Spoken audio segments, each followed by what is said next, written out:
E Jesus garantiu, é dando que se recebe. É dando que se recebe, mas o que daremos? Como se aplica isso? Vemos aqui a explicação de 1 Crônicas, no capítulo 29, verso 14. Mas quem sou eu e quem é o meu povo para que pudéssemos contribuir tão generosamente como fizemos? Tudo vem de ti e nós apenas demos o que vem das tuas mãos. Tudo vem de ti e nós damos a Deus aquilo que vem das mãos dele. Mas dá-me o teu coração, disse Jesus. Será que isso não é suficiente? Bem, para o jovem rico não foi. A parábola do jovem rico explica que aquele homem, que talvez seja literal, esteja ali diante de Jesus e pergunta é legítima. Jesus, que farei para herdar a vida eterna? Ah, já tem aqui um vesquício, né? Que farei para herdar? A preocupação do rico estava em herança, mas para a vida eterna, uma coisa boa. E Jesus reconheceu naquele homem o seu coração e viu que ele era sincero. E diz, você tem que guardar os mandamentos, amar a Deus sobre todas as coisas e ao seu semelhante como a você mesmo. E então ele fala, tudo isso tenho feito desde a minha meninice. Todos os 10 mandamentos e todas as ordenanças bíblicas, aquele jovem rico praticava. Aí encheu o coração de Jesus de ânimo e de atenção para aquele que ele gostaria que viesse a ser um dos seus discípulos. Porque o coração estava completamente pronto, buscando a verdade. Então Jesus o chama para o discipulado e diz, se queres herdar a vida eterna, vai, vende tudo que tens e segue-me. Ah, o jovem triste, rico, entristeceu-se muito e abandonou os caminhos de Deus. Mas por que Jesus pediu tudo, venda tudo? Será que ele pede isso de você e de mim? Paulo disse ter tido um espinho na carne. Eu devo ter os meus, você os seus. E nós precisamos arrancar esses espinhos. Para o jovem rico, era a riqueza. Estava prendendo ele ao mundo. Tanto que ele estava preocupado com a herança. E Jesus ali queria desatar os nós que o diabo tinha colocado na vida daquele jovem. Estava preso demais aos bens materiais. O seu ouro, a sua prata pesavam tanto que ele não poderia subir aos céus. Ele estaria preso às suas próprias paixões. Qual é a sua paixão? Bem, é dela que nós precisamos nos livrar. E nós vemos que pactos de obediência entre Deus e o homem são do cotidiano, da história, da comunhão, da história do homem com Deus. Quando o homem obedece, prospera. Quando se afasta de Deus, entrega-se aos caminhos do diabo, porque se afasta do círculo de proteção e se põe ao alcance do demônio. Bom, ele pesca o homem como um anzol através daquilo que ele mais deseja, daquilo que está prendendo ele a esse mundo. O que é o teu anzol? Qual é a isca que Satanás colocou no anzol para te fisgar? Você tem que se livrar rapidinho disso. E o convite de hoje é as bênçãos que vêm através da obediência, especialmente em relação à vida financeira, que é o tema que estamos estudando durante esses 3 meses. Uma educação para o crente ser próspero na vida financeira e na vida espiritual. Bem, Malaquias é especialista nisso, o livro da Bíblia, lá no seu capítulo 3, vou ler do verso 7 até o verso 11.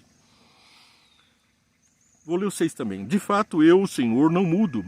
Por isso vocês, descendentes de Jacó, não foram destruídos. Desde o tempo dos seus antepassados, vocês se desviaram dos meus decretos e não lhes obedeceram. Voltem para mim e eu voltarei para vocês, diz o Senhor dos Exércitos. Mas vocês perguntam, como voltaremos? Essa é uma pergunta que eu me fiz ao estudar sobre esse tema hoje. Como me voltar? Parece que eu estou seguindo os caminhos de Deus. O que está faltando? Como me voltar? Como me livrar do anzol, da fisga do diabo, daquela minhoca que quer engolir você? Bem, mas vocês perguntam, como voltaremos? Pode um homem roubar de Deus? Contudo, vocês estão me roubando. E ainda perguntam, como é que te roubamos? Nos dízimos e nas ofertas. Falar de dízimos e de ofertas é sempre algo de um tom extremamente desagradável.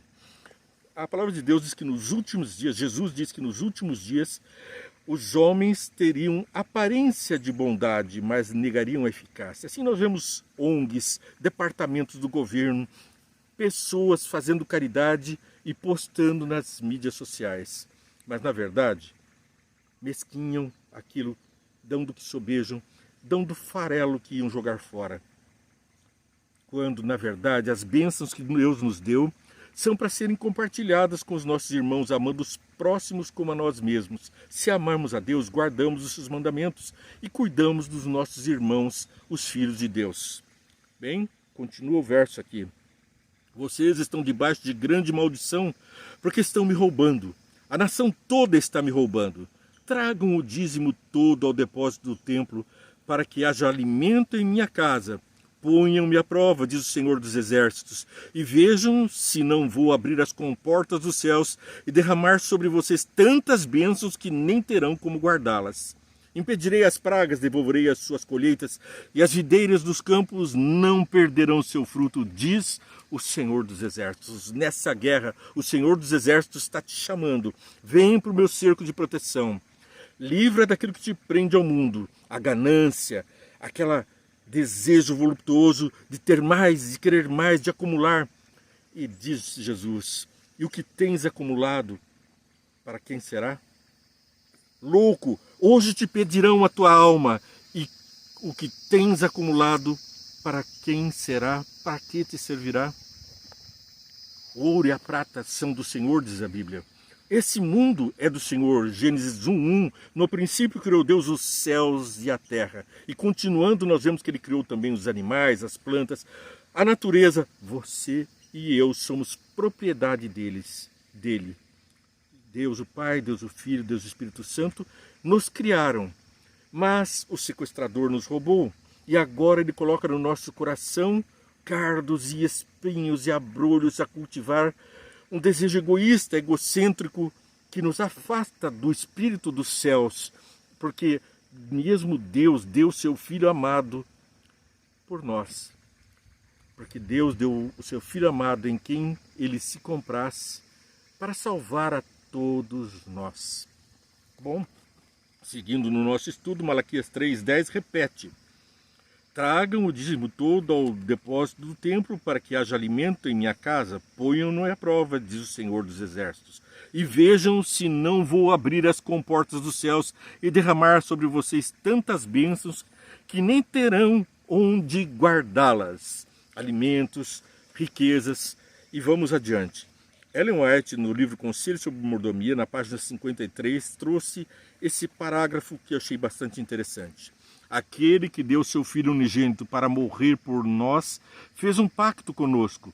Ele nos dá sua bênção e, em troca, espera que lhe devolvamos nossos dízimos e ofertas. Ninguém jamais ousará dizer que não havia um meio pelo qual pudesse compreender essa questão.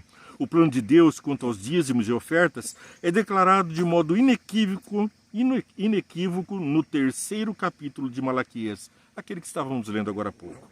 Deus pede para seus agentes humanos serem fiéis ao pacto que fez com eles. Ele fez um pacto bilateral, um contrato bilateral. Eu te abençoo se você trouxer os dízimos e as ofertas, para abençoar também aqueles que pregam o Evangelho, aqueles que estão carentes, aqueles que estão necessitados, para que a pregação do Evangelho alcance o mundo. E isso você pode fazer agora mesmo, curtindo e compartilhando essa mensagem. Você digita aí, #VEntende, e compartilha esse link com as pessoas. Elas vão clicar e vão ser direcionadas a uma das nossas mais de 3.000 mensagens na mídia social da sua preferência. E assim nós estamos também envolvidos com aquela obra da salvação do próximo, o ministério da salvação. Você é nosso convidado, vê, entende, curte e compartilha. Mas temos ainda mais um trecho da Bíblia com o qual nós queremos ter também intimidade. 2 Crônicas 31, verso 5. Assim que se divulgou essa ordem, os israelitas deram com generosidade o melhor do trigo, do vinho, do óleo, do mel e de tudo que os campos produziam. Trouxeram o dízimo de tudo, era uma grande quantidade. Então, obedecendo, veio a prosperidade. Aqui não é uma teologia que está falando da prosperidade com a ideia de que você traga dinheiro e fique rico. Não, é o contrário. É você entrega aquilo que está te prendendo como riqueza, os 10% daquilo que você recebe, para saciar a necessidade daqueles que não têm 10% do que você recebe. Daqueles que não têm o que comer, o que beber, não têm a palavra de Deus para poder ser pregada. E assim você contribui com um pouco do que Deus lhe deu, para que o mundo se aproxime mais de Deus. Torna sua vida mais leve e você está mais próximo de Deus ao amar o seu semelhante, quando obedece a Jesus. Ama o teu próximo como a ti mesmo e a Deus sobre todas as coisas. Deus te abençoe muito, vamos orar? Pai querido, as suas mensagens sempre me surpreendem e muitas vezes nós não queremos atentar para os seus comandos, os seus conselhos. Sabemos que o Senhor quer o melhor para nós e se o Senhor pede que devolvamos do que recebemos esses 10% do dízimo, as ofertas, que nós atendamos às necessidades dos pobres, as pessoas que estão precisando de um consolo, de um carinho, de uma mensagem e mesmo de bens materiais, nós queremos vesti-lo, Senhor, como o Senhor disse, a quem deu uma roupa a um desses pequeninos, a mim me vestiste. A quem deu de comer, a mim deste de comer. A quem deste água, a mim deste de beber. A quem visitou na doença, na prisão, a mim o fizeste. Então, Senhor, nós queremos estar preparados para atender essa sua pregação e sermos semelhante a Ti, que entregou a própria vida por amor a nós. Guarda-nos do mal e abençoa todos que estão assistindo. Que essa mensagem não seja terrorista para nós, mas seja um fardo leve, um jugo suave. Em nome de Jesus. Amém. Deus te abençoe muito.